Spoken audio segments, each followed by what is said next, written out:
Hello everyone, welcome back to my channel. आज हम करने वाले हैं क्लास 9th का आपका चैप्टर है जो कि मेरे बचपन के दिन। ठीक है, आज हम करने जा रहे हैं, ये क्षितिज टेक्स्ट बुक का है, तो ये चैप्टर को आज फाइनली हम कंप्लीट करने वाले हैं। सबसे पहले तो ये चैप्टर का नाम क्या है, मेरे बचपन के दिन। तो इसमें क्या होता है, जो लेखिका होती है ना, वो अपने बचपन के बारे में बताती है। लेखिका ना, ये जो चैप्टर है मेरे बचपन के दिन, इसकी जो लेखिका है वो है महादेवी वर्मा। ठीक है, महादेवी वर्मा। तो वो क्या करती है, वो महादेवी वर्मा ही अपने बचपन के दिन बताती है, वो कि उनके बचपन के दिन कैसे गए हैं, क्या रहे हैं और क्या क्या हुआ उनके बचपन के दिन में। ठीक है, तो ये हम सब पढ़ने जा रहे हैं मेरे बचपन के दिन।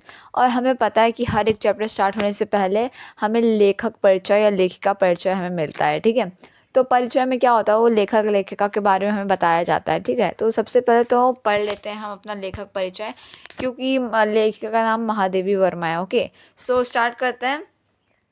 स्टार्ट करते हैं अच्छे से। महादेवी वर्मा का जन्म सन 1907 में उत्तर प्रदेश के फर्रुखाबाद शहर में हुआ था। तो आपकी जो महादेवी वर्मा जी का जो जन्म हुआ था वो 1907 मतलब 1907 में हुआ था। ठीक है, कहाँ हुआ था, उत्तर प्रदेश में हुआ था। उत्तर प्रदेश कहाँ है, उत्तर प्रदेश नॉर्दर्न साइड में। ठीक है, फर्रुखाबाद शहर में हुआ था। उनकी शिक्षा दीक्षा प्रयाग में हुई थी। प्रयाग मतलब प्रयागराज। ठीक है, प्रयागराज। प्रयाग महिला विद्यापीठ में प्राचार्य पद पर लंबे समय तक कार्य करते हुए उन्होंने लड़कियों की शिक्षा के लिए काफ़ी प्रयत्न किए। तो जब वो अपने मतलब वो उन्होंने पढ़ाई की थी अपने प्रयागराज से, जो जिसे आज हम पहले हम उसे क्या बोलते थे, हम इलाहाबाद बोलते थे। ठीक है, तो प्रयागराज में उन्होंने अपनी पढ़ाई की। तो आगे चल के उन्होंने महिला विद्यापीठ मतलब महिला स्कूल मतलब फीमेल स्कूल में वो प्रिंसिपल भी कई साल तक रही हैं। ठीक है, प्रिंसिपल के पद पे भी रही हैं। ठीक है, उन्होंने क्या किया, लड़कियों की शिक्षा दीक्षा पे बहुत प्रयत्न, बहुत सारी कोशिशें की उनको पढ़ा लिखाने की। ठीक है, सन 1987 में उनका देहांत हो गया। सो देखोगे तो 1987 में उनका बहुत जल्दी डेथ हो गया, क्योंकि 1907 में पैदा हुई है, 1987 में डेथ हो गया। ठीक है, वो मर के देहांत हो गया। महादेवी जी छायावाद के प्रमुख कवियों में से एक थी। ये क्या है, ये प्रमुख छायावाद की कवियों में से एक थी। उन्होंने कई छायावाद जैसी प्रमुख कविताएं लिखी, जैसे निहार, रशिम, निर्जा, यामान, दिशा शिखा। उसके प्रमुख काव्य संग्रह है, ये उनके प्रमुख काव्य है। ठीक है, कविता के साथ साथ उन्होंने सशक्त गद्य रचनाएं भी लिखी हैं। उन्होंने कविताओं के साथ भी बहुत सारे क्या बोलते हैं, स्टोरीज भी लिखे हैं, जैसे अतीत के चलचित्र, स्मृति की रेखाएं, पद के साथी, श्रृंखला की कड़ियाँ। उनकी महत्वपूर्ण गद्य रचनाएं हैं, उनके रचनाएं हैं ये। ठीक है, महादेवी वर्मा को साहित्य अकादमी एवं ज्ञानपीठ पुरस्कार से सम्मानित किया गया है। भारत सरकार ने उन्हें पद्म भूषण से अलंकृत किया है। वो इतना अच्छा लिखती थी, उनकी कविताएं इतनी अच्छी थी कि उन्हें क्या मिला था, उन्हें साहित्य अकादमी और ज्ञान पुरस्कार उन्हें मिला था, जो कि हिंदी के लिए बहुत बड़ा पुरस्कार होता है, हिंदी काव्य के लिए। ठीक है, तो इन्हों क्या हुआ था, सरकार के द्वारा, भारत सरकार के द्वारा उनको ये दिया गया था। ठीक है, क्योंकि वो बहुत अच्छी अच्छी रचनाएं लिखती थी, कविताएं लिखती थी। महादेवी वर्मा की साहित्य साधना के पीछे एक और आज़ादी आंदोलन की प्रेरणा है, जो दूसरी भारतीय समाज में स्त्री जीवन की वास्तविक स्थिति का बोध भी है। इसमें आपको लड़कियों के बारे में पता चलेगा कि मतलब उसकी स्थिति कैसी थी उस समय पर। 1907 में मतलब आज़ादी होने से पहले, मतलब आज़ादी नहीं हुआ था तब की ये बात है। ठीक है, तब की ये बात है कि वहाँ पर कैसे लोग लड़कियों को पैदा नहीं होने देते थे। हिंदी गद्य साहित्य में स्मरण एवं रेखाचित्र को, स्मरण शब्द याद कर लीजिएगा, ये जो जैसे हर कहानी होता है ना, लेखिका ने स्मरण लिखा है। ठीक है, स्मरण लिखा है। ठीक है, पहुँचाने श्रेय महादेवी जी को है। उनके स्मरण और रेखा चित्रों में शोषित पीड़ित लोगों के प्रति नहीं, बल्कि पशु पक्षियों के लिए आत्मिकता एवं अक्षय करुणा प्रकट हुई है। उनकी भाषा शैली सरल एवं स्पष्ट है तथा चयन प्रभावपूर्ण है। तो तो इसमें बोला है, जो वो रचनाएं अपनी लिखती है ना, वो बहुत सरल लैंग्वेज में है। मतलब जैसे हमने कबीरदास का देखा है, उनकी क्या ब्रज भाषा है। ठीक है, और वही हम यहाँ देखेंगे तो इनकी सरल है। आगे मेरे बचपन के दिन महादेवी वर्मा ने जी ने अपने बचपन के उन दिनों के को स्मृति के सहारे लिखा है, जब वह विद्यालय में पढ़ रही थी। ये स्टोरी में ये मतलब ये स्मरण जो इन्होंने लिखा है, इसमें ये बताती हैं कि वो अपने स्कूल विद्यालय के वक्त वो कैसे वो सहारे में उन्होंने कविताएं लिखना स्टार्ट किया, उनके साथ कौन कौन आया, इस अंश में लड़कियां के प्रति सामाजिक सवय विद्यालय की सहपाठिनियों छात्रावास के जीवन और स्वतंत्रता आंदोलन के प्रोग्रेसों का बहुत संजीव था। ठीक है, तो ये पूरा क्या आपका दिया है, ये पूरा आपको ये बताया गया है कि इसमें क्या क्या होने वाला है। ठीक है, सो आपको आई होप थोड़ा बहुत तो आपको आइडिया मिल ही गया होगा कैसा होगा। सो स्टार्ट करते हैं। मेरे बचपन के दिन। ओके, बचपन की स्मृतियों में एक विचित्र का सा आकर्षक होता है। कभी कभी लगता है जैसे सपनों में सब देखा है, परिस्थितियाँ बहुत बदल जाती हैं। जैसे अगर आप भी अपने बचपन के दिन को याद करोगे तो आपके बचपन के दिन बहुत आपको यादगार रहते हैं। ओके, तो बचपन के दिन में आपने सोचा होगा कितना हमने फ़न किया, कितना अच्छे से रहे, इतना एंजॉय किया, फ़न किया। ठीक है, वही चीज़ अगर आप अभी का समय देखोगे तो आप देखोगे बहुत कुछ चीज़ें बदल गई है।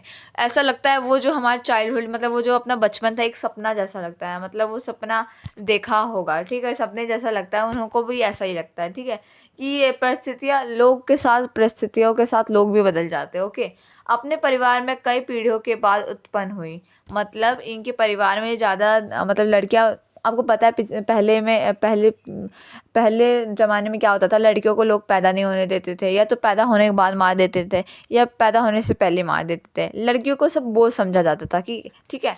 तो ये जो महादेवी वर्मा है ना, उनके घर पे उल्टा चलता था। उनके घर पे उनके बाबा चाहते थे कि उनकी बेटी हो। आगे देखते हैं।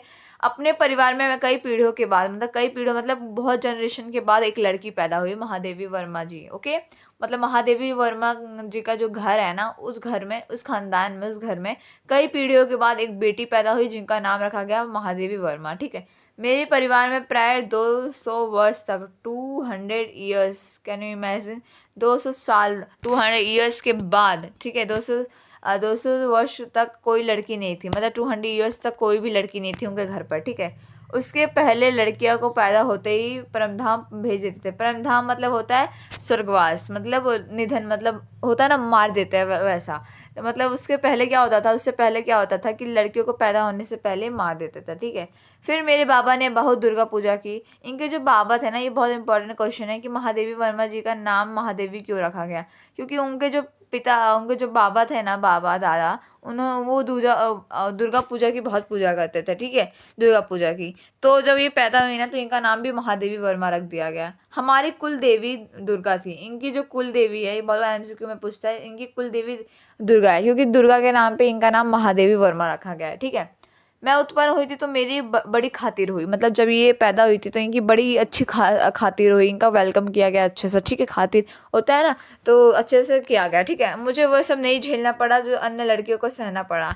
ये महादेवी वर्मा को ये वो सब नहीं झेलना पड़ा, जैसे सारी लड़कियां, उन्हें क्या होता, मजदूरी करवाते, तो ये सब उन्हें नहीं सहना पड़ा। ठीक है, इनका ये अलग ही थी, मतलब इनके घर में अलग ही चलता था, लड़कियों के बारे में बहुत अच्छी लोग थे यहाँ पर। ठीक है, तो ये दूसरी लड़कियों के साथ, दूसरी लड़कियों जैसे बताओ, इन्हें सहना नहीं पड़ा वो सारी मजबूरियाँ। ठीक है, परिवार में बाबा फारसी और उर्दू जानते थे। इनके जो परिवार में, इनके जो दादा बाबा थे, फारसी और उर्दू जानते थे। मतलब उनके घर में जनरली फारसी और उर्दू में बात होती थी। ठीक है, पिता ने अंग्रेजी पढ़ी थी। इनके जो पिता थे, फादर थे, ये अंग्रेजी पढ़ते थे। ठीक है, और हिंदी का कोई वातावरण नहीं था, उनके घर में कोई हिंदी बोलता ही नहीं था। मैं बता दूं कि हाँ, उनके घर में कोई हिंदी नहीं बोलता था। उनके बाबा है उर्दू फारसी बोलते थे और उनके पापा बोलते थे अंग्रेजी। ठीक है, उनके घर में मतलब हिंदी का कोई वातावरण नहीं था, वो शोध ही नहीं था कि वो बात कर सकते किसी से।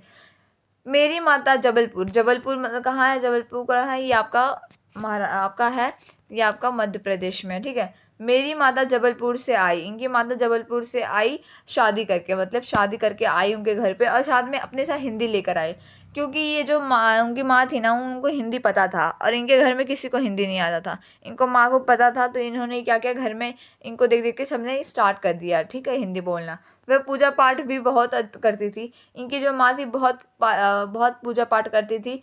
पहल उन्होंने मुझको पंचतंत्र पढ़ाना सिखाया। इनको मतलब पहले पहले इनको पंचतंत्र, आपको पता है पंचतंत्र कहानियाँ होती है, जिसमें उस छोटी छोटी कहानियाँ के माध्यम से हमें शिक्षा दिया जाता है, वो उसे पंचतंत्र बोलते हैं।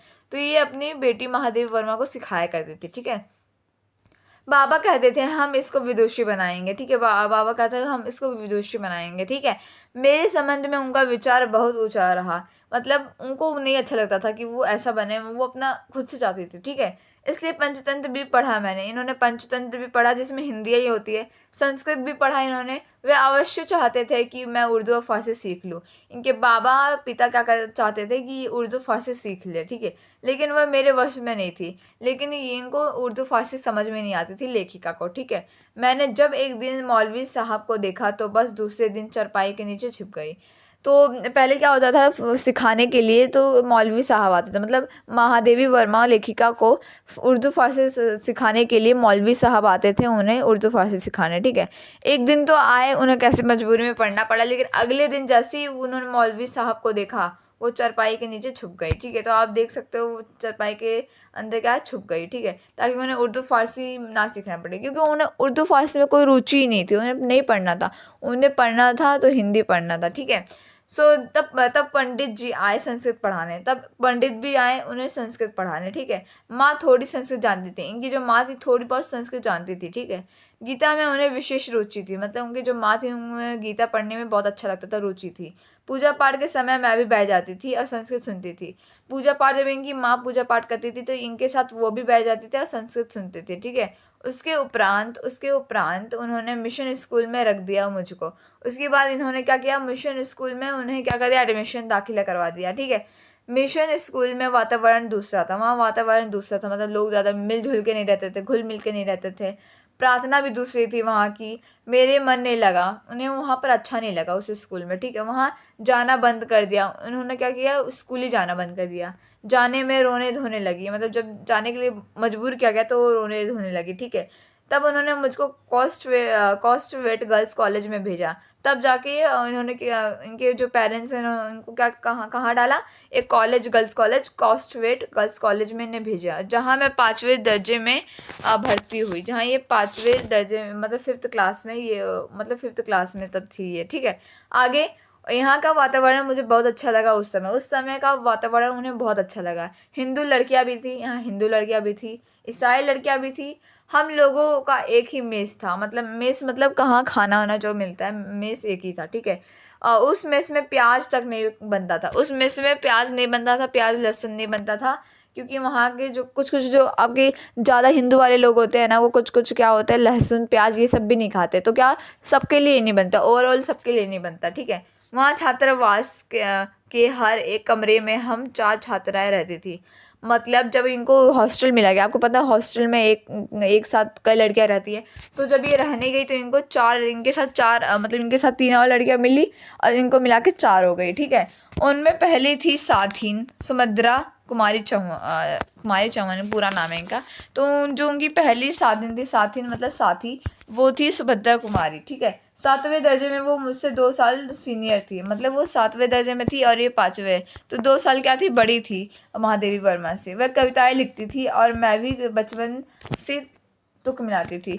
तो वो क्या करती थी, वो भी सुभद्रा कुमारी चौहान भी क्या करती थी, वो कविताएं लिखती थी और ये भी साथ साथ में महादेवी वर्मा भी क्या करती थी, उनके साथ तुक मतलब राइमिंग मिलाती थी गाने का, ठीक है। बचपन में माँ लिखती थी, बचपन में इनकी माँ भी मतलब लिखती थी, महादेवी वर्मा की पद भी गाती थी, ठीक है। मीरा के पद विशेष रूप गाती थी, इनकी जो माँ थी वो क्या करती थी, मीरा के विशेष रूप गाती थी। सवे यहाँ दिया गया आपको कुछ लाइन दिए हुए हैं। सवे जागिए कृपा निधान पंछी मन बन बोले, यही सुना जाता था, बस ये उनसे यही सुना जाता था महादेवी वर्मा से। प्रभाती गाती थी, शाम को मीरा का कोई पद गाती थी, मतलब माँ इनकी पहले मीरा का पद, फिर शाम का पद, उसके बाद सुन सुनकर मैं भी ब्रज भाषा में लिखना आरंभ कर दिया। तो ये क्या क्या वो जो बोलती थी ना वो ब्रज भाषा था, ठीक है। तो ये क्या महादेवी वो लेखिका भी सुन सुन के ये भी कविताएं अपने ब्रज भाषा में लिखने लगी, ठीक है। उन्होंने आरंभ किया, शुरू किया। यहाँ आकर देखा कि सुभद्रा कुमारी चौहान खड़ी में बोली में लिखती है। फिर जब यहाँ आके अपने हॉस्टल में आके उन्होंने देखा, जो उनकी साथी थी सुभद्रा कुमारी चौहान, उन्होंने देखा कि वो तो खड़ी बोली में लिखती हैं। खड़ी बोली मतलब होता है आपका होता है खड़ी बोली मतलब एकदम हिंदी, शुद्ध हिंदी, ठीक है। मैं भी वैसे ही लिखना उनको देख के ये भी लेखिका भी वैसे ही लिखने लगी।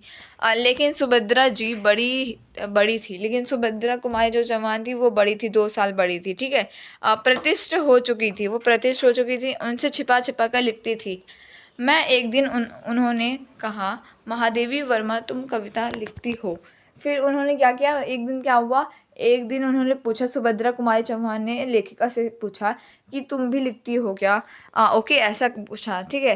तो मैंने डर के मारे कहा नहीं। तो लेखिका ने डर के मारे कहा नहीं, क्योंकि वो किसी को बता के नहीं लिखती थी, वो छुप छुप के लिखती थी, ठीक है। अंत में उन्होंने उनके डेस्क की किताबें तलाशी ली और बहुत सा निकल पड़ा उसमें से। और जब सुभद्रा कुमारी, उनकी जो साथी सहेली थी, उन्होंने क्या किया, उनका खोजना स्टार्ट किया। मतलब उन्होंने जब उसकी तलाशी ली तो देखा कि हाँ, वहाँ पर बहुत सारी कविताएं लिखी है किसी अपराधी को पकड़ते हुए। उनको मतलब बहुत डर लग रहा था, ऐसा लग रहा था कि ऐसे तलाशी ले रहे थे, किसी अपराधी को पकड़ते हैं ना, तो ऐसे उन्होंने एक हाथ में कागज़ लिए और एक हाथ में मुझको पकड़ा।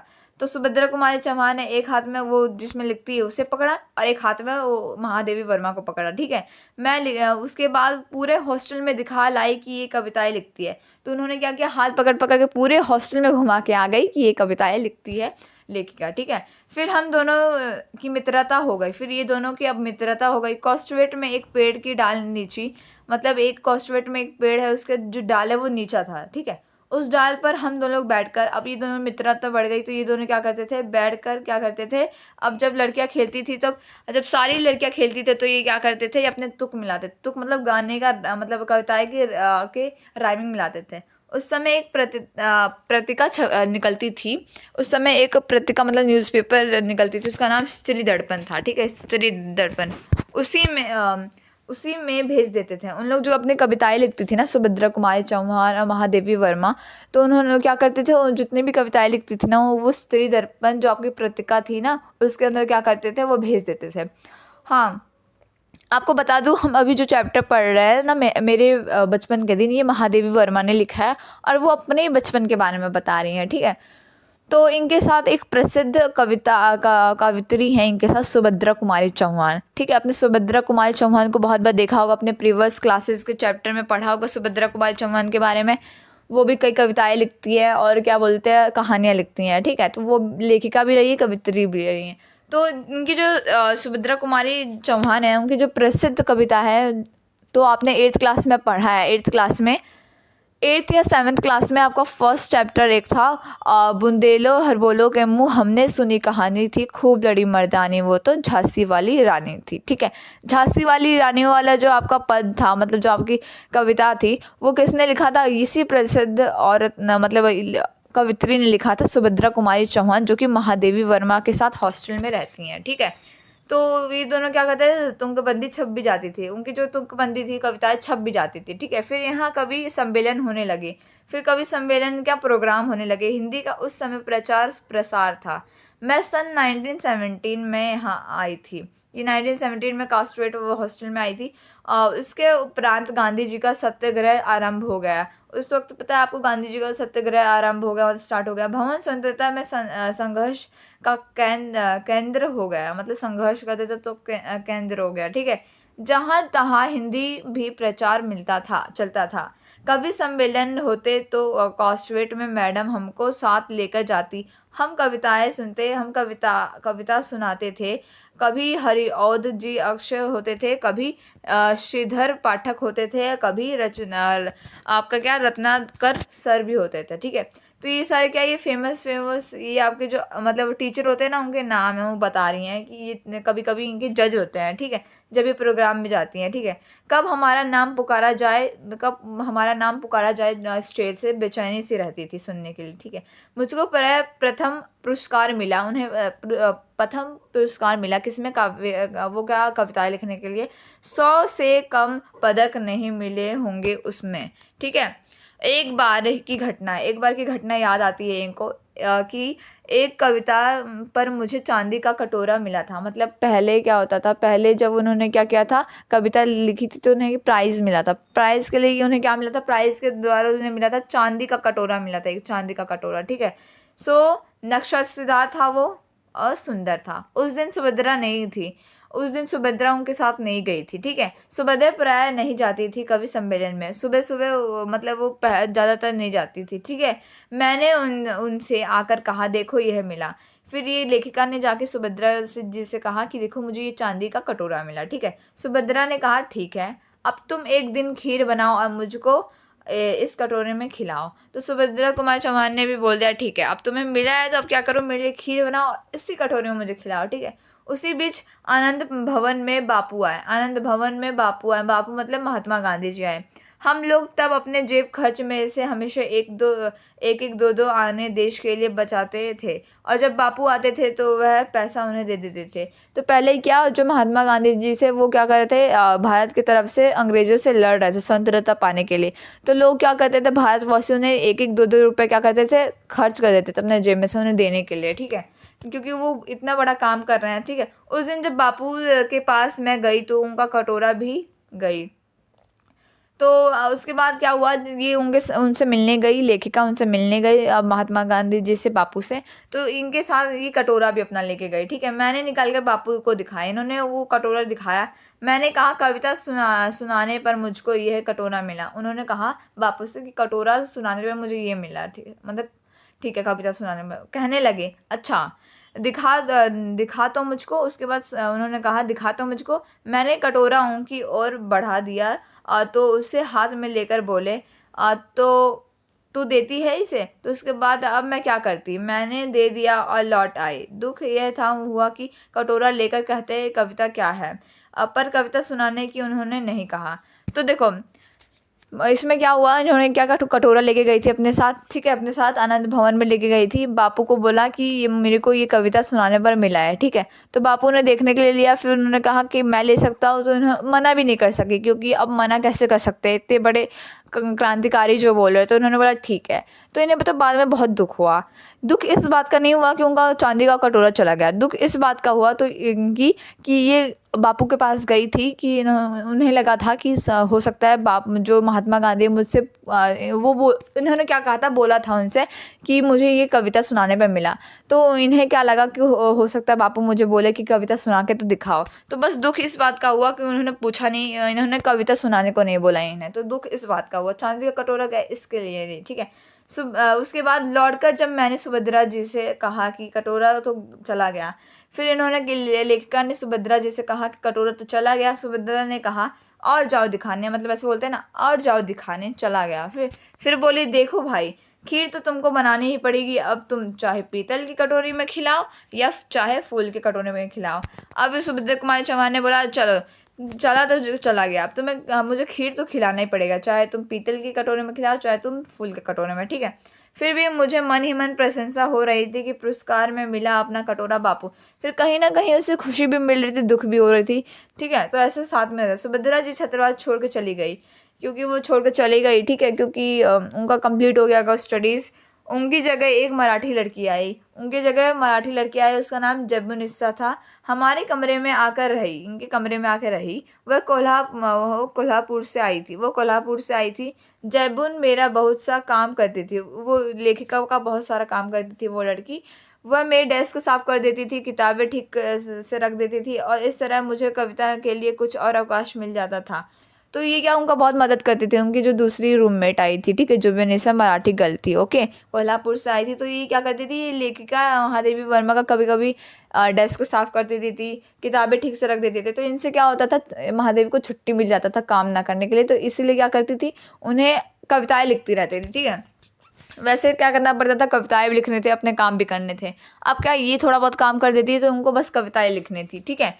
जब मराठी वो शब्दों में मिली जुली हिंदी बोलती थी, मतलब मराठी के साथ मिली जुली हिंदी बोलती थी, ठीक है। मैं भी उससे कुछ कुछ मराठी सीखने लगी थी, लेखिका भी उनसे कुछ कुछ मराठी सीखने लगी थी। वहाँ एक उत्सानी जी थी, जीनत बेगम, वहाँ एक उत्सानी मतलब एक टाइप ऑफ टीचर बोलते हैं ना, वहाँ थी जीनत बेगम, ठीक है। जैबुन जब इकड़े तिकड़े या लोकल लोकल जैसे मराठी शब्दों को मिलाकर कुछ कहती तो उत्साही जी टोके बिना ना रह जाता वह। देसी कौवा मराठी, जैबुन कहती नहीं उस्ताद जी, ये कौवा मराठी बोलता है। जैबुन मराठी महिलाओं की तरह किनारीदार साड़ी और वैसा ब्लाउज पहनती थी, मतलब जो आपकी जैबुनिसा थी वो क्या करती थी, किनारीदार साड़ी पहनती थी जैसे ब्लाउज, और वैसे ही ब्लाउज पहनती थी। कहती थी हम मराठी हूँ तो मराठी बोलेंगे, और वो कहती थी कि हम मराठी हैं तो मराठी बोलेंगे। उस समय ये देखा मैंने कि सांप्रदायिकता नहीं थी, ठीक है। जो अवध लड़कियां थी वह आपस में अवधी बोलती थी, जो अवध की लड़कियां थी वो साथ में अवधी बोलती थी। बुंदेलखंड की आती थी तो बुंदेली बोलती थी, और कोई अंतर नहीं आता था, और हम पढ़ते हिंदी में थे। मतलब कई अलग अलग जगह से लड़कियां आती थी उस हॉस्टल में रहने, बट लैंग्वेज हमेशा एक ही रहता था, पढ़ते एक ही चीज़ थे, ठीक है, हिंदी। ठीक है, उर्दू भी हमको पढ़ाई जाती थी, इनको उर्दू भी पढ़ाई जाती, परंतु आपस में हम अपनी भाषाएं भी बोलते थे। ठीक है, ये बहुत बड़ी बात थी।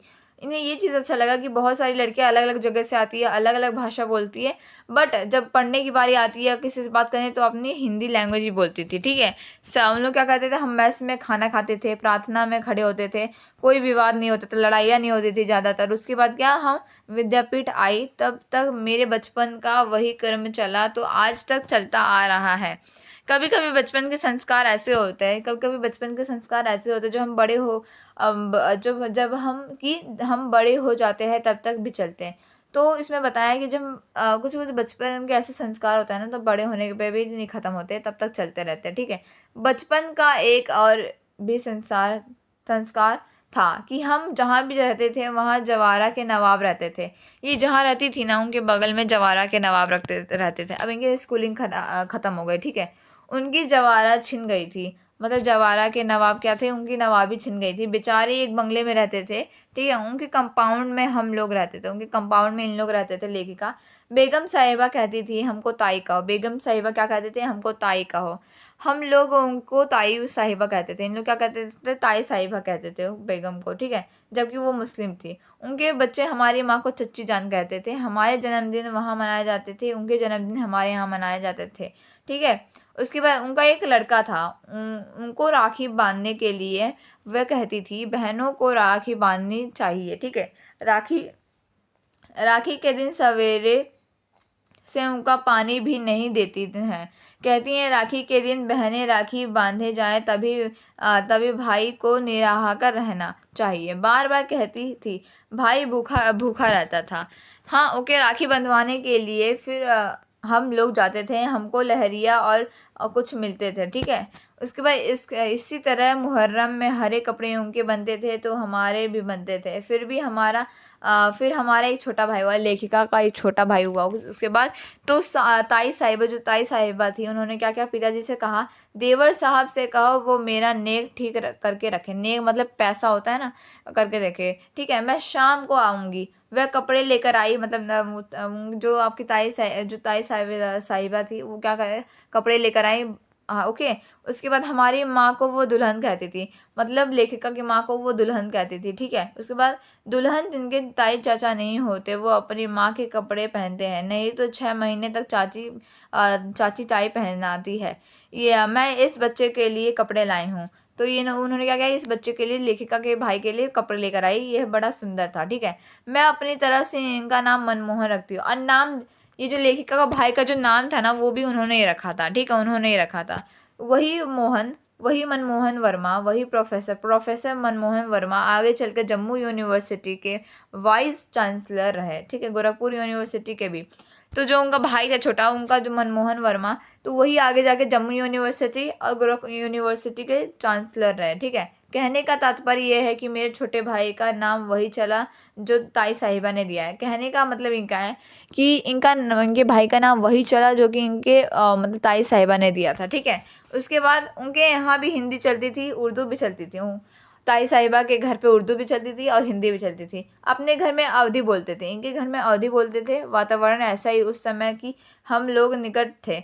उस समय का वातावरण ही ऐसा था कि लोग मिलजुल के रहते थे। निकट मतलब हम साथ में, हम पास रहते थे। ठीक है, आज की स्थिति देखकर लगता है कि जैसे वो सपना ही था। अगर आप अपने बचपन का देखो, बचपन के कुछ कुछ किस्से ऐसे होते जो हमें आज तक याद रहते हैं, बड़ी होने के बाद भी हम नहीं भूल पाते। तो अगर आप बचपन से अपने अभी के जनरेशन को कंपेयर करोगे तो बहुत डिफरेंस है। ओके, तो वो क्या लगता है, वो अपना चाइल्डहुड एक सपना जैसा लगता है। तो ये भी वही बोल रही है कि जो मेरा बचपन था, एक क्या हमारे मेरे लिए क्या एक सपना जैसा था। शायद वो अपना सत्य सत्य हो जाता तो भारत की कथा कुछ और होती। अगर वो आज सत्य हो जाता तो भारत की आज आपकी सत्य कुछ और होता। तो क्वेश्चन आंसर्स जो इसके प्रश्न उत्तर वो हम अगले क्लास में करेंगे। आज के लिए बस इतना ही था। आपके लिए बस इतना ही था। ठीक है, आगे हम बाद में करेंगे। तो दैट्स ऑल फॉर टुडे। ऐसे वीडियोस पाने के लिए वीडियोस को लाइक करें, शेयर करें, सब्सक्राइब करें। That's all for today. Bye guys.